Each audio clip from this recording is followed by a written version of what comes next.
Shalom semua. Pada Voice of Pentecost kali ini, kita akan membahas tentang integritas ilahi versus integritas duniawi. Hermann Göring adalah salah satu pemimpin militer dan politik yang sangat setia kepada Hitler pada masa Nazi Jerman. Kesetiaannya sangat besar sehingga apapun yang Hitler perintahkan, ia kerjakan. Dan apa yang Hitler percayai, ia pun percayai. Termasuk dalam kebenciannya kepada orang Yahudi. Secara standar dunia, Göring bisa dikatakan berintegritas karena ia buktikan loyalitasnya pada Hitler, termasuk dalam melakukan kekejaman. Namun, apakah itu integritas yang dimaksud juga oleh Allah? Menurut Kamus Besar Bahasa Indonesia, definisi kata integritas adalah mutu, sifat, atau keadaan yang menunjukkan kesatuan yang utuh sehingga memiliki potensi dan kemampuan yang memancarkan kewibawaan. Sedangkan, menurut Oxford Online Dictionaries, integritas adalah kualitas kejujuran dan memiliki prinsip moral yang kuat, keadaan yang utuh, dan tidak terbagi. Tapi bagaimana di mata Allah? Menurut Kamus Teologi Westminster, integritas adalah sebuah istilah teologis untuk menunjukkan kemurnian dan kejujuran sebagaimana manusia diciptakan dalam gambar dan rupa Allah. Dalam kamus tersebut juga dikatakan bahwa dalam konteks etika Kristen, integritas adalah ketaatan dalam prinsip dan karakter moral yang dibentuk oleh hati nurani Kristiani.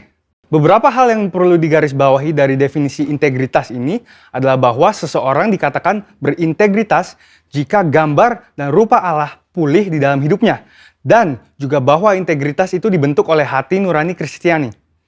Hati nurani Kristiani adalah suatu kesadaran moral yang bersumber dari Allah sendiri. Dengan demikian, kita harus terus melekat kepada Allah agar moral ilahi juga tertransfer ke dalam hidup kita. Sebab di luar aku, kamu tidak dapat berbuat apa-apa. Kata gambar sendiri di dalam bahasa Inggris disebut sebagai image, yaitu kata yang berasal dari akar kata bahasa Latin imago, yang berkaitan dengan kata imitate atau tiru. Kata tiru memiliki implikasi menjadi serupa. Dari pengertian ini, kita mengerti bahwa manusia yang berintegritas adalah manusia yang memiliki keserupaan dalam pikiran, perasaan, kehendak, karakter, sifat, sikap, dan moral dengan kualitas seperti Allah. Berbicara tentang integritas ilahi, contoh terbaik di Alkitab tentang pribadi yang menunjukkan integritas ilahi yang sempurna tidak lain dan tidak bukan hanyalah Tuhan Yesus, the man of integrity. Salah satu contoh integritas ilahi yang ditunjukkan oleh Tuhan Yesus tercatat di dalam Yohanes 7 ayat 53 sampai dengan Yohanes 8 ayat 11, yaitu tentang seorang perempuan yang kedapatan berzinah dan akan dilempari batu oleh para ahli Taurat. Di Yohanes 8 ayat 7 Yesus berkata, "Barang siapa di antara kamu tidak berdosa, hendaklah ia yang pertama melemparkan batu kepada perempuan itu." Perkataan itu adalah perkataan penuh hikmat yang menghargai kehidupan si perempuan sekaligus menegur para ahli Taurat yang hafal akan hukum Musa tetapi tidak mengerti esensi hukum tersebut yang adalah kasih. Kita dapat mempelajari dua hal yang sangat penting dari integritas Tuhan Yesus. Pertama, murni. Artinya Yesus mengakui dosa si perempuan itu sesuai dengan hukum Musa. Yesus tidak membela dosa perempuan itu dengan mengatakan ia tidak bersalah, sebab jelas ia bersalah. Ada kemurnian hati nurani Yesus yang sama dengan hukum Allah yang tidak terkontaminasi dengan apapun juga. Kedua, jujur. Artinya, kualitas dalam mempraktekkan kemurnian hukum Allah dengan karakter Allah. Hukum Allah jelas menyatakan upah dosa adalah maut. Namun, karakter Allah adalah kasih. Karenanya, Tuhan Yesus mampu mengampuni kesalahan perempuan itu. Pengampunan itu pun mengalir sehingga perempuan itu dipulihkan. Pengampunan yang Yesus berikan bahkan sampai mengorbankan dirinya di atas kayu salib bagi perempuan itu dan bagi kita semua. Inilah karakter ilahi, yaitu kasih. Sehingga dapat disimpulkan, integritas ilahi adalah kemurnian sesuai dengan firman Allah dan kejujuran dalam mempraktekannya yang disertai dengan karakter ilahi. Di sini jelas bahwa integritas ilahi lebih tinggi daripada integritas duniawi dari sisi sumber acuan moral dan keseluruhan cakupan prakteknya dalam kehidupan. Integritas ilahi hanya dimungkinkan untuk dihidupi apabila kita senantiasa bersekutu dan mengenal Allah secara pribadi. Saudara, untuk penjelasan lengkapnya dari tim teologi kami, silahkan cek link yang ada di atas atau scan QR Code yang tersedia. Salam integritas, Tuhan Yesus memberkati.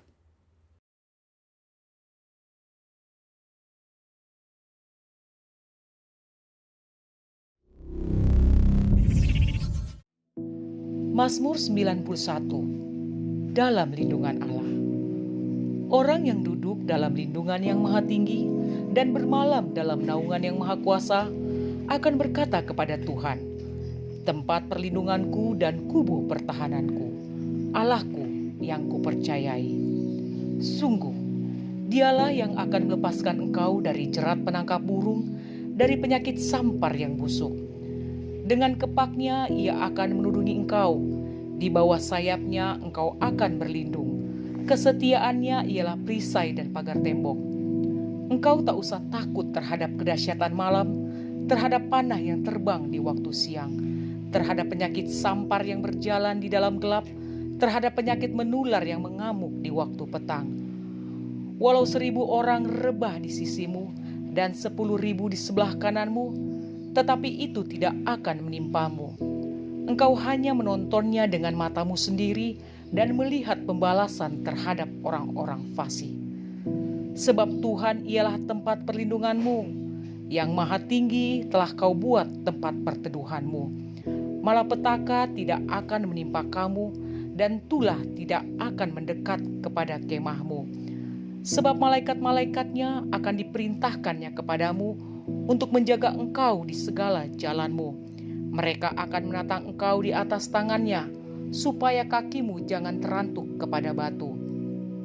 Singa dan ular dedung akan kau langkahi, engkau akan menginjak anak singa dan ular naga. Sungguh, hatinya melekat kepadaku, maka aku akan meluputkannya. Aku akan membentenginya, sebab ia mengenal namaku. Bila ia berseru kepadaku, aku akan menjawab. Aku akan menyertai dia dalam kesesakan. Aku akan meluputkannya dan memuliakannya. Dengan panjang umur akan kukenyangkan dia, dan akan kuperlihatkan kepadanya keselamatan daripadaku. Pengumuman Warta Sepekan GBI Basura City. Ibadah Raya Minggu diadakan pada pukul 10 pagi. Doa pagi setiap hari Senin sampai Sabtu pukul 5:30 pagi. Mari bergabung dalam KUL yang diadakan setiap hari Jumat pada pukul 7:30 malam. Bila saudara membutuhkan pelayanan jemaat, saudara dapat menghubungi sekretariat gereja.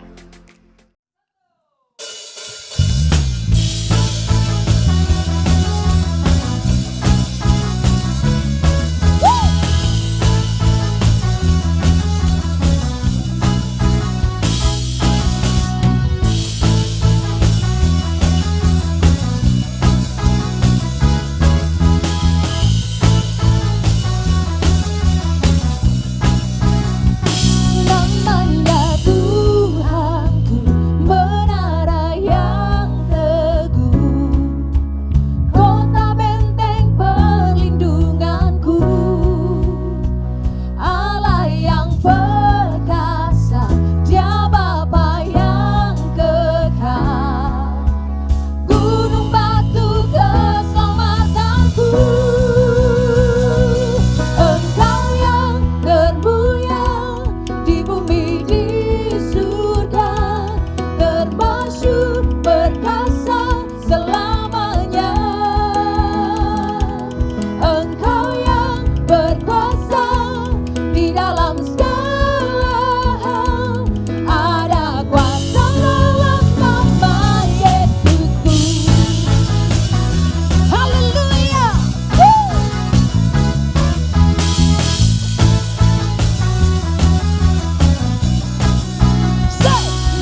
kuasa di dalam nama-Mu Tuhan. Oh Jesus Lord. Katakan, nama di atas segala nama, nama yang telah membebaskanku. Segala kuasa tunduk pada nama itu, Yesus Tuhan segala Tuhan. Haleluya, nama di atas segala nama, nama yang telah membebaskanku. Segala kuasa tunduk pada nama itu, Yesus Raja segala raja. Engkau yang termulia, Engkau yang termulia di bumi di surga, termasyhur berkata selamanya. Engkau yang berkuasa di dalam segala, ada kuasa dalam nama Yesus. Lagi. Engkau yang termulia di bumi di surga, termasyhur berkata selamanya. Engkau yang berkuasa di dalam segala, ada kuasa dalam nama Yesusku. Ada kuasa dalam nama Yesusku. Ada kuasa dalam nama Yesusku.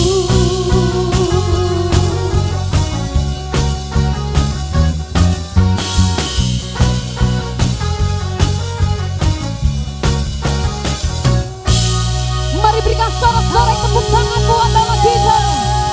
Ada kuasa di dalam nama-Mu Tuhan. Haleluya. Haleluya. Mari sebentar Bapak Ibu Saudara, kita akan membacakan untuk deklarasi Pentakosta ketiga. 1. Pentakosta ketiga adalah pencurahan Roh Kudus yang dahsyat di zaman ini, melebihi yang terjadi di Azusa Street. 2. Pentakosta ketiga akan mengakibatkan penuaian jiwa yang terbesar dan yang terakhir sebelum Tuhan Yesus datang kembali.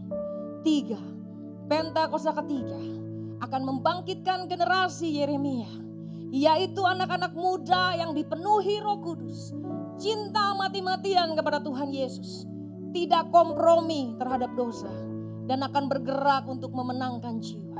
4. Pentakosta ketiga lahir di Indonesia yang bergerak ke bangsa-bangsa. Gerakan ini dari timur ke barat dan akan kembali ke Yerusalem. 5. Pentakosta ketiga akan memberikan kuasa untuk menyelesaikan amanat agung. Dan setelah itu Tuhan Yesus datang kembali. Thank you Jesus. We thank you Lord God. Dan pada saat ini Tuhan, kami berkata, God, kami rindu akan Engkau lebih lagi. Hati kami siap Tuhan untuk menerima sesuatu yang baru dalam hadirat Tuhan. Thank you Jesus, we thank you Lord. Haleluya. Tuhan aku rindu,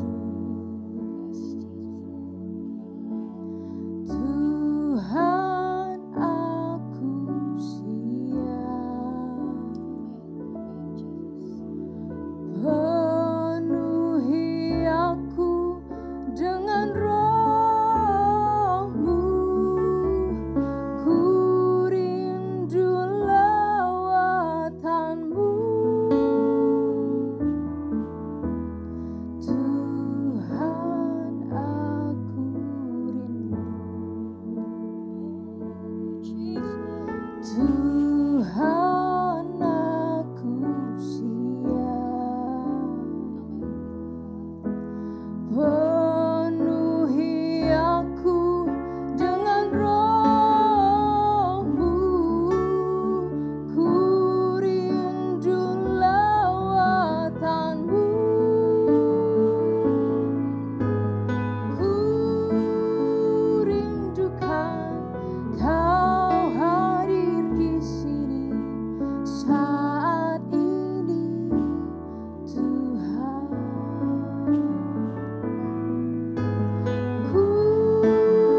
Aku berkata, Tuhan, Tuhan, aku rindu akan hadirat-Mu.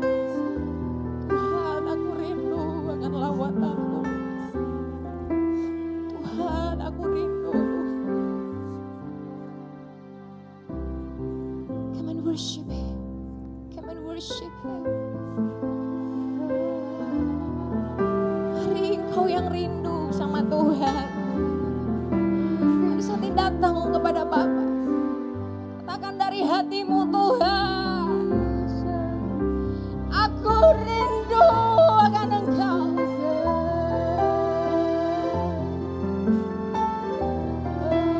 Biar pengurapan yang baru saat ini Engkau beri buat setiap kami, Tuhan.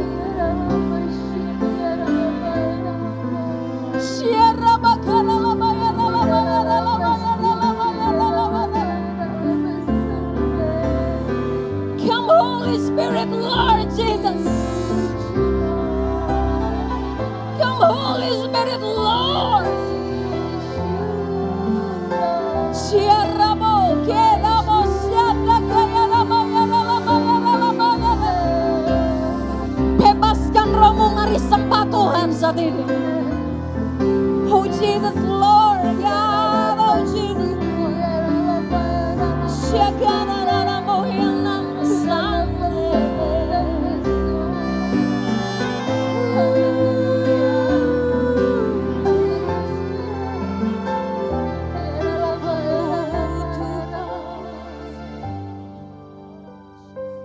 Kami angkat tangan kami, Tuhan. Rindukan Kau hadir di sini saat ini, Tuhan. Jesus. Ku rindukan Roh-Mu mengurapi saat ini, Yesus. Mari singer angkat pujian itu. Come on. Yes, Lord. Oh, we thank you. Saat ini, Tuhan. Oh, we thank you, Lord. Ku rindukan Roh-Mu mengurapi saat ini, Yesus. Jesus.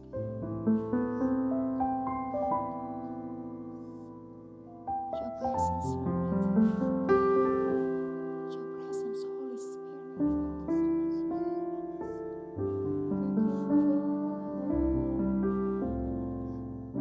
Mari penuhi kami, Tuhan. Mari penuhi kami, Tuhan. Mari penuhi kami, Tuhan.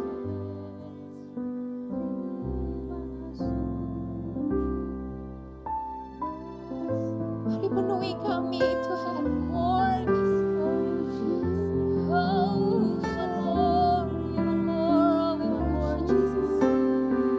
Oh, even more, even more, even more. Oh, even more, Holy Spirit.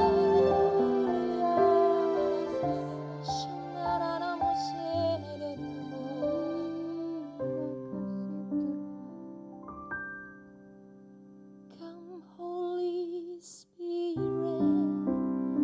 fall in this place. I need more and more of you. Yes. Fill me again with the power of your Spirit. Lord, I'm crying out for more. Come, Holy Spirit, fall in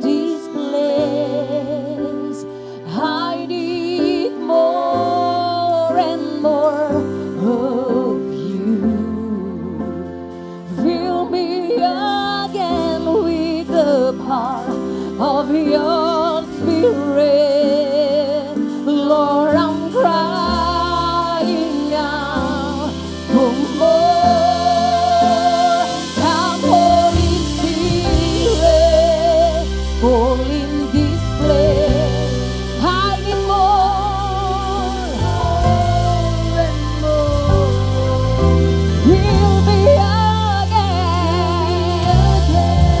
with the power of your Spirit. Lord, I'm crying out for more and more of you.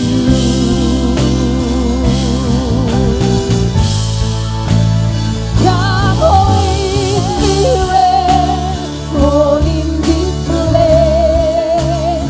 I need more and more of you. Oh, Jesus, fill me again with your Spirit. Lord, I'm crying out for more. Come, Holy Spirit. Oh, Jesus, I need more. I need more. Hiera lama se, hiera lama solereremo. Lord, I'm crying out for more. Come, Holy Spirit, fall in this place. I need more and more. Oh, Jesus, fill me again. Hiera lama se, hiera lama sane. Lord, I'm crying out for more. Hiera lama sandara lama yera lama. Hiera lama sandara lama. Oh, Jesus. Hiera lama se, hiera lama lurerebo. Hiera lama sandara lama. Hiera lama sandara lama. Pengurapan yang baru Kau curahkan buat setiap kami, Tuhan. Holy Spirit, Holy Spirit, hiera lama sendere moya lama sande, hiera lama kara lamo, hiera lama sanda kara lamo, hiera lama sanda lamo lama lama.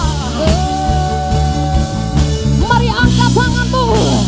Come, Holy Spirit, fall in this place. Come on. I need more and more.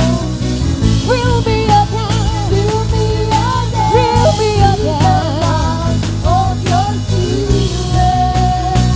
Lord, I'm crying out for more. More. Come, Holy Spirit, fall in this place.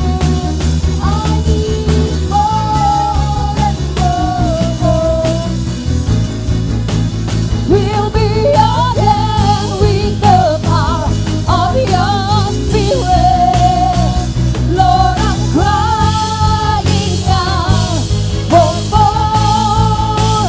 Come, Holy Spirit, fall in this place. Come on. I need more and more.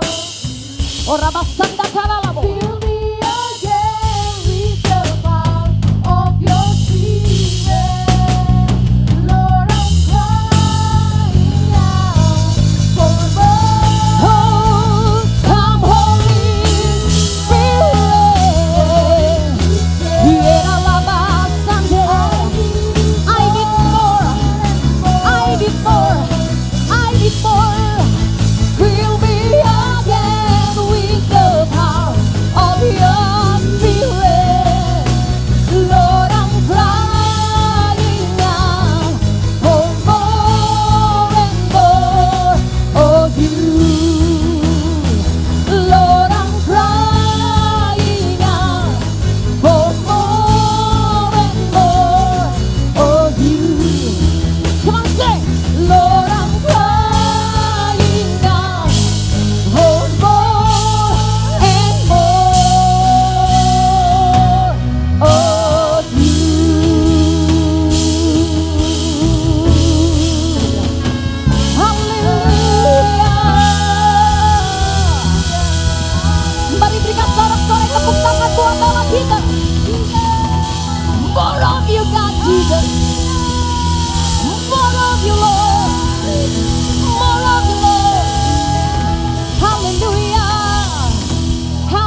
kami Tuhan. Hari penuhi kami terus Tuhan dalam hadirat-Mu. We want more God in your presence. Kami mau lebih lagi Tuhan dalam hadirat-Mu. Sebab kami percaya waktu kami ada dalam hadirat Tuhan, ada sesuatu terjadi. Ada pemulihan. Amin. Ada kesembuhan. Ada kelepasan. God, we want more. We want more Jesus. We want more Holy Spirit. Oh, thank you Lord. Thank you Jesus. Oh, we thank you God. Dan pada saat ini Tuhan kami berkata, kami buka hati kami lebih lagi.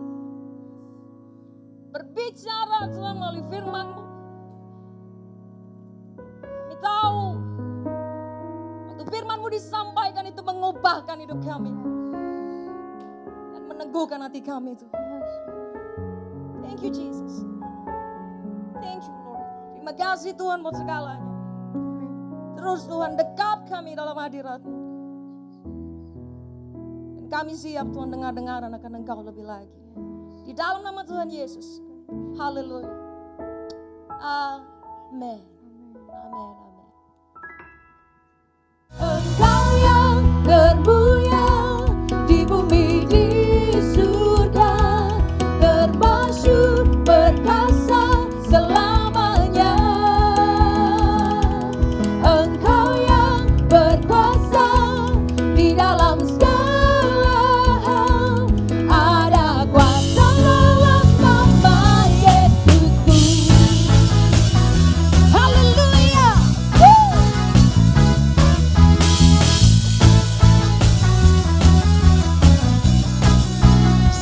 Namanya Tuhan menara yang teguh, kota benteng perlindunganku,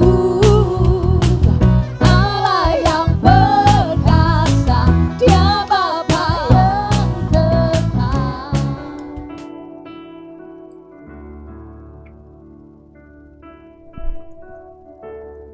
Shalom Bapak Ibu yang saudara yang kasih dalam Tuhan.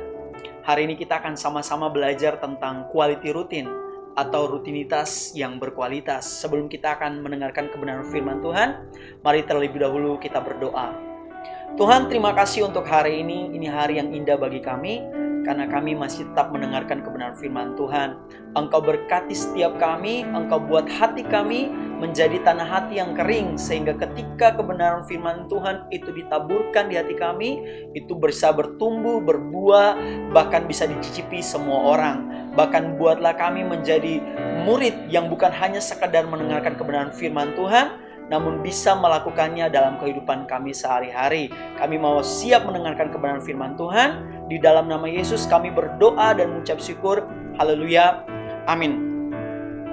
Bicara tentang rutinitas. Rutinitas berasal dari kata rutin, yang artinya adalah prosedur yang teratur dan tidak berubah-ubah, atau hal membiasanya prosedur, kegiatan, pekerjaan, dan sebagainya. Jadi dengan kata lain, rutinitas adalah sesuatu yang kita lakukan berulang-ulang setiap hari. Sehingga banyak orang yang mengalami kejenuhan dengan rutinitas. Rutinitas menjadi sesuatu yang sangat melelahkan dan membosankan, seolah-olah hidup hanya untuk menghabiskan menit demi menit, jam demi jam, hari demi hari, bulan demi bulan, bahkan tahun demi tahun, begitu saja. Bahkan mungkin di antara saya dan Bapak Ibu mengalami hal-hal ini sebelum pandemi. Apalagi sekarang kita mengalami yang namanya situasi pandemi, di mana mobilitas kita dibatasi. Kita hanya bisa bekerja, melakukan aktivitas, semua aktivitas, kemungkinan besar semua aktivitas itu dari rumah. Bahkan jarak kita dibatasi. Itu mulai sangat membosankan. Bukankah lebih enak gitu ya kalau kita saling berdekatan, bercanda di tengah-tengah rutinitas yang membosankan, kita masih bisa canda tawa dengan saling berdekatan. Sehingga kalau saya mau katakan, dulu tuh BlackBerry punya salah satu moto yang biasa dikatakan orang-orang dan kiri dan kanan katakan di masa itu, yaitu BlackBerry itu mendekatkan yang jauh tapi menjauhkan yang dekat. Tapi kalau pandemi, dia punya moto tersendiri, membunuh yang dekat dan menyelamatkan yang jauh. Dengan kata lain, pada saat jarak makin jauh, wah itu rutinitas kita makin sangat-sangat membosankan. Akhirnya tanpa disadari, kita mulai terjebak dalam situasi rutinitas. Jika demikian, apakah kita perlu keluar dari rutinitas yang berulang-ulang itu? Dan pertanyaan baru lagi yaitu, bukankah memang hidup itu memang intinya adalah pengulangan? Kita masih bisa hidup karena jantung kita dan nafas kita tidak berhenti melakukan pengulangan. Kita masih bisa, tubuh kita masih bisa sehat karena kita makan dan tidur teratur berulang terus setiap hari. Dengan kata lain, masalahnya bukan terletak pada pengulangannya, melainkan faktor utamanya adalah terletak pada kesalahan kita memaknai hidup.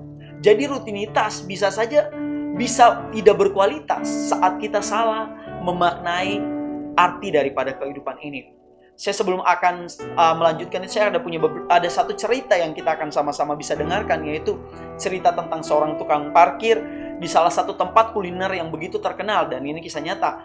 Ada seorang parkir yang sangat-sangat handal sekali di situ. Dia selalu melakukan tugasnya dengan sangat sukacita. Dia sangat riang dan gembira pada saat ada tamu yang datang. Dia membuka pintunya, dia mengambil barangnya mereka, membawakan mereka masuk ke dalam, bahkan sambil memayungi mereka di tengah-tengah terik atau di tengah-tengah hujan. Pada saat kegiatan tukang parkir itu selalu dilakukan terus-menerus, ada seorang motivator yang berada tepat di sebelah gedung daripada tempat kuliner ini, sementara melihat orang ini. Kenapa sampai orang ini melakukan setiap aktivitas sebagai tukang parkir dengan sukacita dan dengan gembira. Dengan penasaran, seorang motivator itu datang, akhirnya bertemu dengan tukang parkir ini dan bertanya, "Pak, bagaimana bisa Anda melakukan tugas ini dengan riang dan gembira?" Dan ada jawaban yang begitu spektakuler yang dikatakan oleh tukang parkir ini. Dia katakan gini, "Saya adalah orang yang bodoh, saya tidak berpendidikan, namun saya mampu untuk menolong orang lain dengan membantu mereka, memayungi mereka, mengangkat barang mereka, bahkan tersenyum untuk mereka. Saya bisa membantu mereka." Tukang parkir menemukan arti kehidupannya di tengah-tengah rutinitas. Rasul Paulus pun juga melakukan hal yang sama. Rasul Paulus punya rutinitas, yaitu adalah dia memberitakan kebenaran firman Tuhan. Dia tidak pernah lelah. Setiap hari dia ada di sinagog untuk menyampaikan kebenaran firman Tuhan. Bahkan dia punya misi pelayanan pertama, kedua, dan ketiga ke kota demi kota untuk memberitakan kebenaran firman Tuhan. Dia berhadapan dengan rutinitas, namun dia sanggup untuk memaknai hidup. Apa yang dikatakan Rasul Paulus? Di dalam Filipi 1 ayat 21 dia katakan gini, "Bagiku hidup adalah Kristus dan mati adalah keuntungan." Dia memaknai seluruh rutinitasnya dengan mengatakan gini, "Bagiku hidup adalah Kristus dan mati adalah keuntungan." Hari ini kita akan sama-sama belajar dari apa yang dilakukan oleh Rasul Paulus di tengah-tengah rutinitasnya. Namun dia sanggup untuk melakukan rutinitas itu menjadi sesuatu yang berkualitas. Di dalam Kolose 3 ayat 23 katakan gini, "Apapun yang kamu perbuat, perbuatlah dengan segenap hatimu seperti untuk Tuhan dan bukan untuk manusia." Hal yang pertama dari ayat ini, rutinitas yang berkualitas saat ada kreativitas. Kolose 3 ayat 23 mendahului dengan kata ini, "Apapun yang kamu perbuat." Dengan kata lain, tidak menutup kemungkinan kita melakukan segala sesuatu dengan cara yang berbeda. Rasul Paulus tidak bilang, apapun yang kamu perbuat dengan cara klasik. Tidak. Namun dia katakan gini, apapun yang kamu perbuat, aksesnya apa aja. Paulus bukan hanya berhadapan dengan rutinitas yang bisa saja dilakukan dan itu membuat dia happy atau tidak happy. Namun rutinitas yang dia bisa lakukan itu bisa membunuh dia. Di dalam Kisah Para Rasul 14 ayat 19 katakan gini, Paulus pada saat memberitakan kebenaran firman Tuhan, Paulus dilempari batu dan diseret keluar kota karena mereka menyangka ia telah mati. Bapak Ibu, dia melakukan kebenaran firman Tuhan, memberitakan kebenaran firman Tuhan, dilempari batu. Bahkan diseret keluar. Bayangin kalau diseret keluar, itu bisa tahu bagaimana bentuk tuh orang. Kita bisa bayangkan, karena kalau diseret, wah, itu orang, Alkitab katakan bahwa mereka berpikir bahwa ia telah mati. Dengan kata lain udah nggak tahu babak belurnya kayak gimana. Karena memberitakan rutinitas itu, yaitu memberitakan kebenaran firman Tuhan. Namun rutinitasnya menjadi berkualitas. Ini yang hebat. Karena apa? Karena sekalipun dia sudah terancam mau mati, bahkan mau dibunuh, dia masih sanggup melakukan rutinitas. Karena ini yang keren nih, yang keren. Yaitu Rasul Paulus bahkan di penjara. Namun disinilah kalau saya mau saudara bisa bilang bahwa inilah adalah kreativitas dari Rasul Paulus saat bertemu dengan rutinitas. Dia mengeksplor yang namanya kreativitasnya dia di tengah-tengah situasi yang sulit. Waktu dia di penjara, dia menggunakan mediator, yaitu surat. Harusnya orang di penjara ya udah santai-santai aja, pikirkan tentang kehidupannya gitu. Kalau santai sih enggak juga ya. Maksudnya udah dia tidak bisa lakukan apa lagi. Namun Rasul Paulus di tengah-tengah situasi yang sulit, di tengah-tengah rutinitasnya dia yang sudah mulai terhenti, dia memikirkan cara baru, yaitu dia menggunakan surat sebagai mediator untuk memberitakan kebenaran firman Tuhan. Sehingga kalau kita baca kebenaran firman Tuhan, kalau kita sampai di kitab Kolose, itu salah satu kitab yang ditulis dia dalam penjara. Efesus itu adalah kitab yang ditulis dalam penjara. Filemon, Filipi adalah kitab yang ditulis di dalam penjara. Ini hebatnya Rasul Paulus. Dia menggunakan kreativitasnya dengan menggunakan mediator yang waktu itu sudah disediakan. Surat pada saat itu hanya untuk menyampaikan satu berita dari satu ke satu, memberitakan kabar, keadaan dan lain-lain, memberitakan aktivitas kerajaan pada saat itu, pemerintahan pada saat itu. Namun Rasul Paulus menggunakan mediator itu untuk apa? Untuk memberitakan kebenaran firman Tuhan. Dia menunjukkan kreativitas. Makanya seorang pakar kreativitas, seorang yang bernama Connie R. Semiawan, dia katakan gini, kreativitas adalah modifikasi sesuatu yang sudah ada menjadi konsep baru. Dengan kata lain, terdapat dua konsep, yaitu yang lama yang dikombinasikan menjadi konsep yang baru.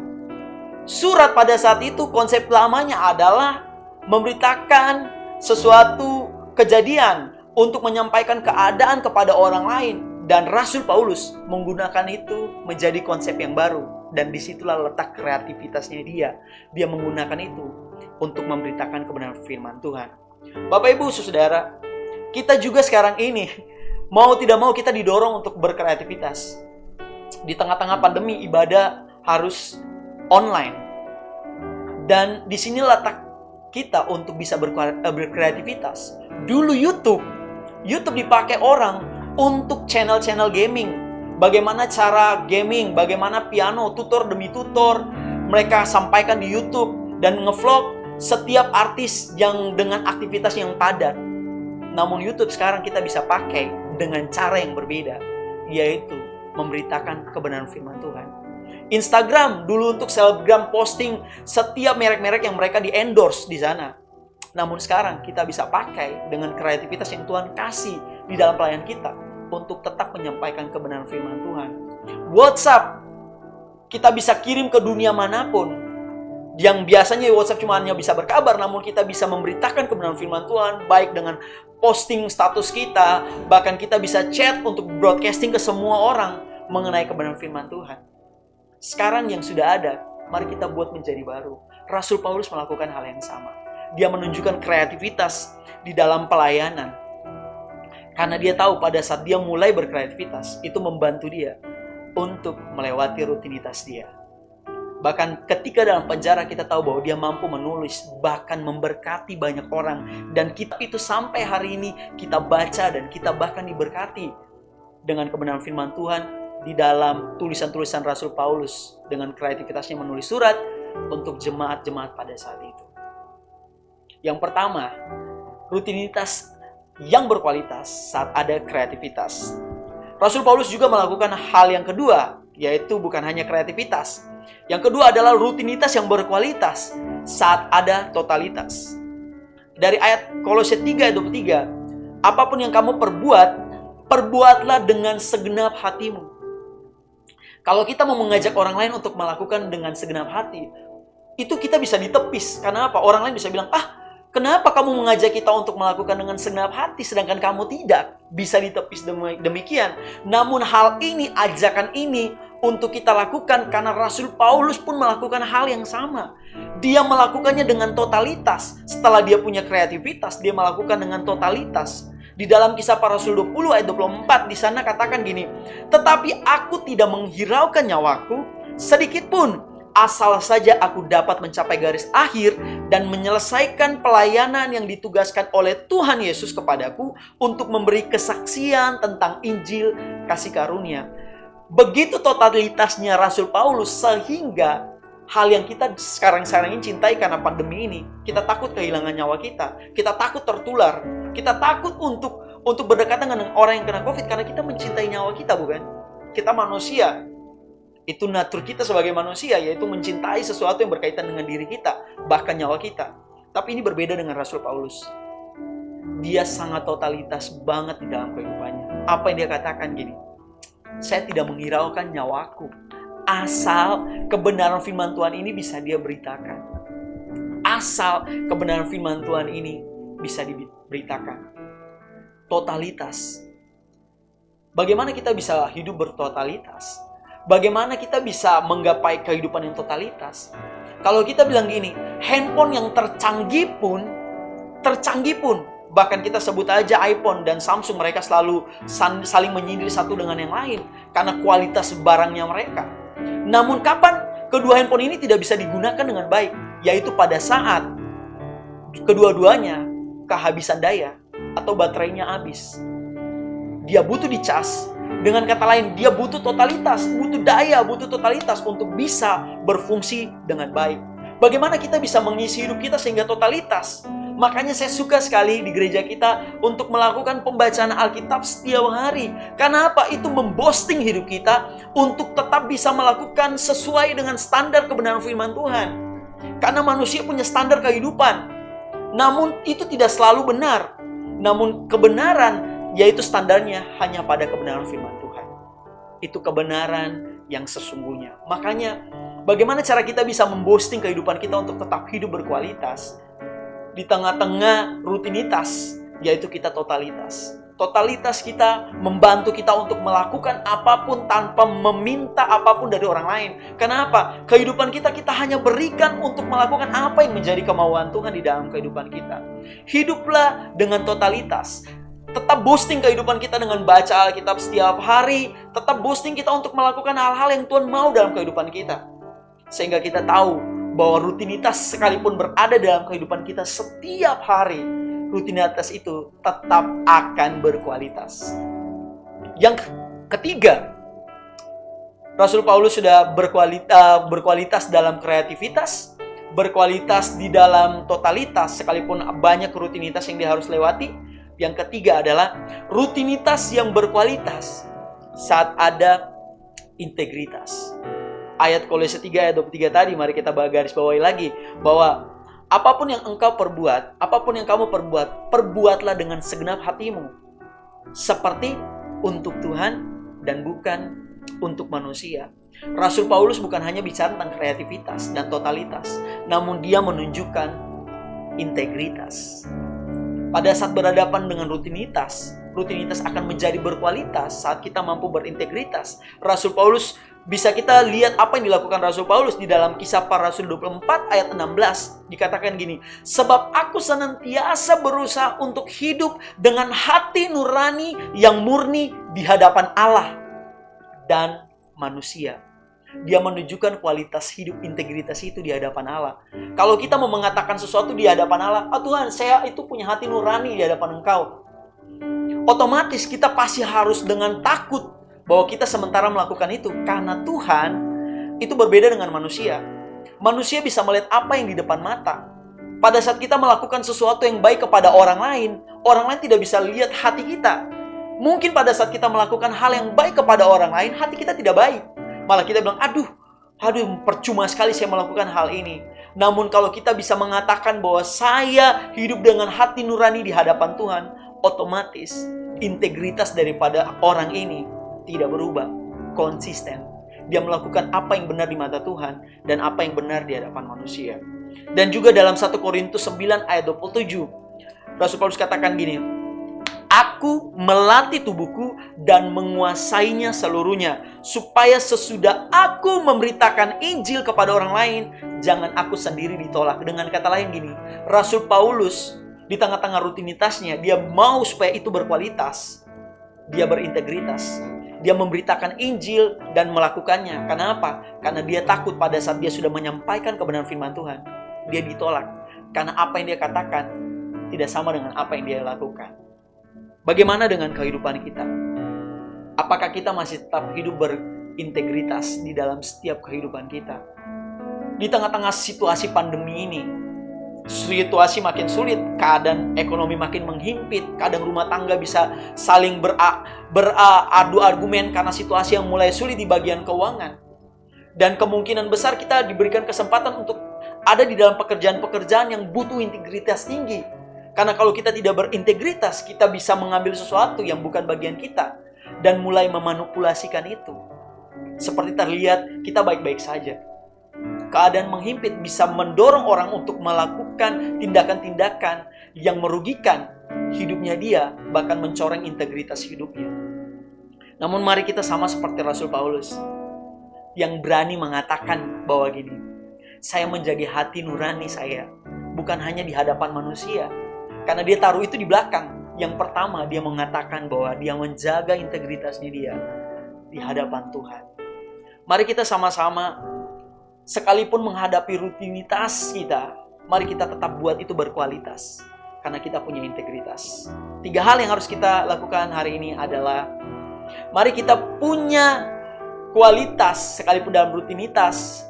Kita punya kreativitas, kita bertotalitas dalam melakukan apapun dengan kreativitas kita, bahkan kita boosting semuanya itu dengan integritas, sehingga setiap apapun yang kita lakukan itu berkenan di hadapan Tuhan.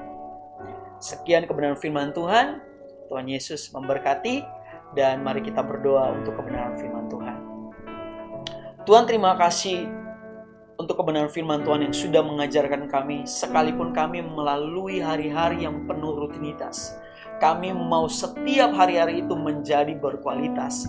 Karena kami mau melakukannya dengan penuh kreativitas. Kami mau melakukannya dengan penuh totalitas. Bahkan kami mau boosting. Kami mau dorong semuanya dengan melakukannya dengan berintegritas di hadapan Tuhan. Tuhan, jadikan kami menjadi pelaku-pelaku kebenaran firman Tuhan. Sehingga kebenaran firman Tuhan ini bukan hanya bisa hidup dalam kehidupan kami, namun firman Tuhan ini dapat mendorong orang lain, dapat memberkati orang lain, dapat mengubahkan orang lain karena kami melakukannya. Terima kasih Tuhan. Di dalam nama Yesus kami berdoa. Haleluya.